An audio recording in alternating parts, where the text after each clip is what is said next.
तो दोस्तों, अगर आप एलटी टेट की तैयारी कर रहे हैं और एलटी टेट के महत्वपूर्ण नोट्स को खरीदना चाहते हैं तो आप दिए गए नंबर पर व्हाट्सएप माध्यम से संपर्क कर सकते हैं। यहाँ पर आपको ये नोट्स उपलब्ध करवा दिए जाएंगे। नमस्कार, आज की इस वीडियो में हम डिस्कस करेंगे हिंदी ग्रामर के बारे में। ये जितने भी प्रश्न हैं पिछली परीक्षाओं में पूछे गए हैं, इसलिए आगे आने वाली परीक्षाओं के लिए अति महत्वपूर्ण है। इसलिए आप इन्हें शुरू से लेकर अंत तक ध्यानपूर्वक देखते हैं, क्योंकि यह आपको आने वाली परीक्षाओं में लाभ अवश्य देंगे। तो चलिए आज का पहला प्रश्न देखते हैं। पहला प्रश्न है 168। तो प्रश्न में पूछा गया है शुद्ध शब्द का चयन कीजिए। तो बताना है कि निम्न में से कौन सा शब्द शुद्ध है। तो जो यहाँ पर सही विकल्प होगा तो वो होगा विकल्प सी, उर्मी। तो ये शुद्ध होगा। अगला जो प्रश्न है 169। तो यहाँ पर पूछा गया है यौगिक शब्द कौन सा है। तो यहाँ पर बताना है कि यौगिक शब्द कौन सा है। तो 169 का जो सही विकल्प होगा तो वो होगा विकल्प सी, सदाचार। तो यहाँ पर ये यौगिक शब्द होगा। अगला जो प्रश्न है 170। तो प्रश्न में पूछा गया है निडर कौन सा समास है।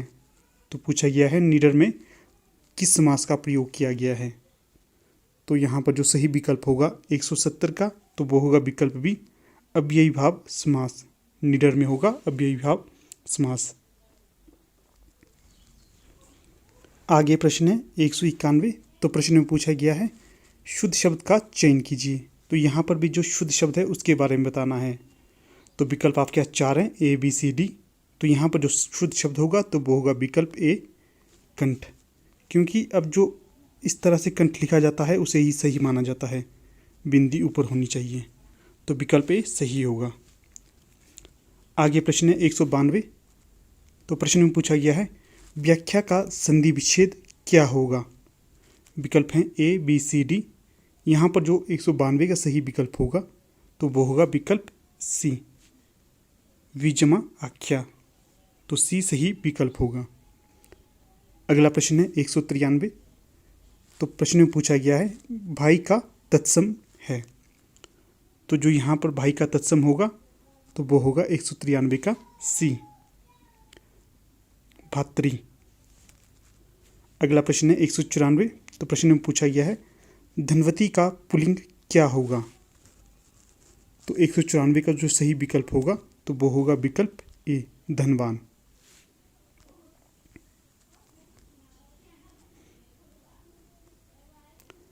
अगला प्रश्न है 195। तो प्रश्न में पूछा गया है प्रेम का बहुवचन है। तो यहाँ पर बताना है कि प्रेम का बहुवचन क्या होगा। तो सही विकल्प होगा डी, प्रेम का बहुवचन प्रेम ही होता है। अगला जो प्रश्न है 196। तो यहाँ पर पूछा गया है वाही वहन में कौन सा समास है। तो 196 का सही विकल्प होगा विकल्प ए, द्वंद्व। द्वंद्व समास भाई वहन में होगा। अगला प्रश्न है 197। तो प्रश्न में पूछा गया है सेवक शब्द की भाववाचक संज्ञा क्या होगी। जो सेवक शब्द है इसका भाववाचक संज्ञा बताना है। तो 197 का सही विकल्प होगा सी, सेवा। सेवा सेवक का भाववाचक संज्ञा होगी। अगला जो प्रश्न है 198। तो प्रश्न में पूछा गया है अभिव्यक्ति का पर्यायवाची क्या होगा। तो 198 का सही विकल्प होगा सी, प्रकटन। प्रकटन अभिव्यक्ति का पर्यायवाची होगा। अगला प्रश्न है 199। तो प्रश्न पूछा गया है अवकाश का विलोम क्या होगा। तो 199 का सही विकल्प होगा ए, अनवकाश। अवकाश का विलोम होगा अनवकाश, आपको यही याद रखना है। अगला प्रश्न है 200। तो प्रश्न है जिस वस्तु को पाने की इच्छा की जाए उसके लिए एक शब्द क्या होगा। तो 200 का सही विकल्प होगा बी, अभिष्ट। अभिष्ट उसे कहा जाता है जिस वस्तु को पाने की इच्छा की जाए। तो बी सही विकल्प होगा। तो ठीक है दोस्तों, यहाँ पर हमारी वीडियो का समापन हो जाता है। हम जल्दी आपके समक्ष एक नई वीडियो लेकर प्रस्तुत होंगे। तब तक के लिए धन्यवाद। करते हैं वीडियो को। सबसे पहले मिथक का अर्थ देखते हैं। तो मिथक अंग्रेजी के मिथ का समानार्थक शब्द मिथक है, जो यूनानी शब्द माइथोस से निष्पन्न है। तो ये एनटीए नेट में आपसे पूछा जा सकता है कि जो मिथक है ये यूनानी शब्द के किस शब्द से निकला है? तो आप इसे याद रखना, ये माइथोस शब्द से निकला है जो यूनानी है, और इसका अर्थ होता है अतर्क्य आख्यान। ये भी पूछा जा सकता है कि जो मिथक है इसका अर्थ क्या होता है? इसका अर्थ होता है अतर्क्य आख्यान। अगला हम इसकी परिभाषा को देखते हैं, और ये परिभाषा डॉक्टर बच्चन सिंह जी के द्वारा दी गई है, और ये बहुत ही महत्वपूर्ण है, एग्जाम में ये पूछी जा सकती है। तो बच्चन सिंह ने इसके संबंध में क्या कहा है देखते हैं। बच्चन सिंह जी कहते हैं, मिथक के अतिरिक्त इस शब्द के लिए दंत कथा, पुरावृत्त, धर्मगाथा, पुराकथा और पुराख्यान शब्दों का प्रयोग किया जाता है। मिथक में तर्क की कोई संगति नहीं होती। इसमें व्यक्त भावनाओं, विचारों और घटनाओं के संबंध सूत्र अत्यधिक उलझे हुए, तर्केतर और गडमट होते हैं। मिथक आदि मनुष्य की भाषा है जिसके माध्यम से वह जमीन और प्रवृत्ति के रहस्यों के प्रति अपनी प्रतिक्रियाओं को अलौकिक गाथाओं के रूप में व्यक्त करता था। यह आदिम यथार्थ के प्रति सामूहिक अचेतन मन का सहज स्फूर्त बिंबात्मक सृजन है। तो इसे आप कहीं नोट कर दें, क्योंकि मिथक के बारे में कई परिभाषाएं दी गई हैं, उसमें जो सबसे महत्वपूर्ण है वो बच्चन जी की है। अगली जो परिभाषा है यह है रामपूजन तिवारी की। रामपूजन तिवारी जी कहते हैं, मिथक वृत्त अथवा कहानी है और यह तर्कमूलक, वक्तव्य और विवेचन से उल्टा है। वास्तव में यह बुद्धिमूलक नहीं है और सहजता वृत्ति संजात है। तो ये परिभाषा भी इम्पॉर्टेंट है। अगली परिभाषा बीको ने दी है। बीको ने मिथक को एक प्रकार की काव्य भाषा कहा है। तो ये पूछा जा सकता है कि मिथक को काव्य भाषा किसने कहा है? तो ये बीको ने कहा है, और बीको पाश्चात्य काव्य शास्त्र में अपना महत्वपूर्ण स्थान रखते हैं। अगले हैं लेवी स्ट्रॉस। तो लेवी स्ट्रॉस का भी पाश्चात्य काव्य शास्त्र में महत्वपूर्ण योगदान है। इन्होंने मिथक के सामने कहा है, मिथक को विशुद्ध मानसिक रूपात्मक क्रिया कहा है इन्होंने। अगला देखते हैं मिथक की जो विशेषताएं हैं। तो मिथक की जो विशेषताएं, इसे ध्यान से पढ़ना, क्योंकि यहाँ से इसकी विशेषताओं के बारे में पूछा ही जाता है। जो पहली विशेषता है यह मनगढ़ंत और पौराणिक कथा है, जिसमें अतिमानवीय प्राणी या घटना का विवरण होता है। अगली है, इसमें तार्किकता का निषेध होता है एवं इसमें अस्तित्व भावजनित एवं कल्पनाजनित होता है। अगली है, मिथक की कथा मानवेतर विशेषकर देवताओं से संबंधित एवं लोक विश्वास पर आधारित होता है। अगला है, मिथक में विषमपूर्ण और कौतूहलवर्धक घटनाओं का लेखा जोखा होता है। अगली है, मिथक में भावनाएं सामूहिक अचेतन मन से जुड़े होते हैं।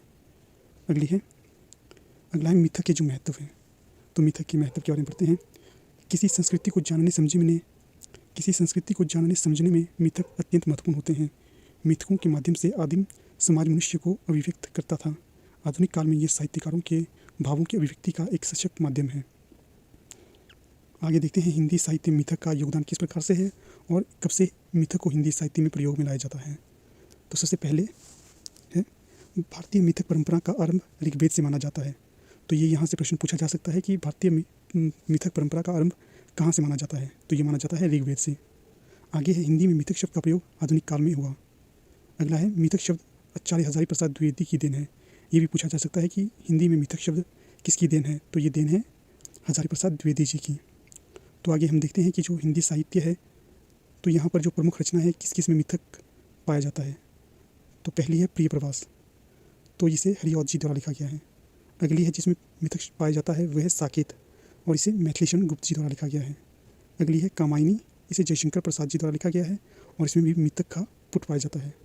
अगली है कुरुक्षेत्र, इसे दिनकर जी द्वारा लिखा गया है और इसमें भी हमें मिथक मिलता है।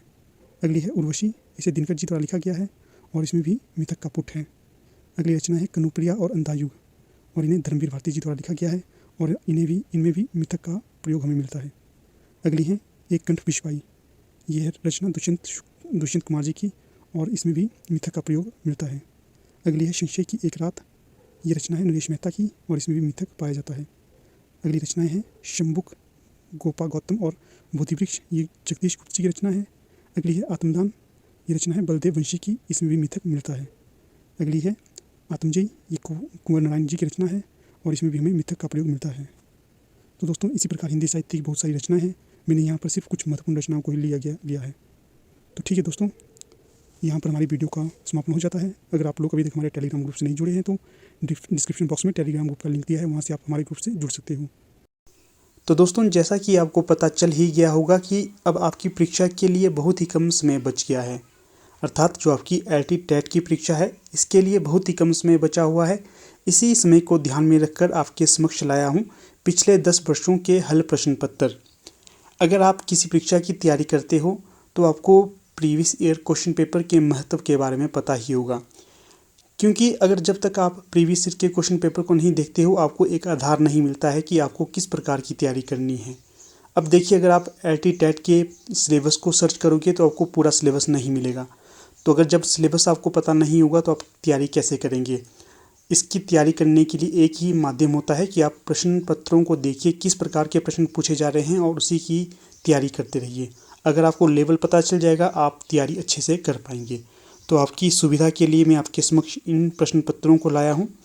तो अगर आप इंटरेस्टेड हो तो आपको इस नंबर पर संपर्क करना है 8293121229। यहाँ पर आप व्हाट्सएप करिए, आपकी कोई भी क्वेरी होगी आपको उसका उत्तर दे दिया जाएगा। ठीक है, चाहे LT टेट की परीक्षा हो, LT कमीशन की परीक्षा हो, PGT हिंदी की परीक्षा हो, कोई भी परीक्षा हो, यहाँ पर ये आपके लिए महत्वपूर्ण होने ही वाले हैं। ये जितने प्रश्न पत्र हैं ये LT टेट के हैं, LT कमीशन के हैं, PGT हिंदी के हैं। इन तीनों के कम्बिनेशन यहाँ पर आपके समक्ष लाया हूँ, इसलिए आपके लिए ये बेहद ज़्यादा महत्वपूर्ण होने वाले हैं। तो मेरा आपसे आग्रह है आप एक बार इन्हें देखिए और अपनी तैयारी को सुदृढ़ कीजिए।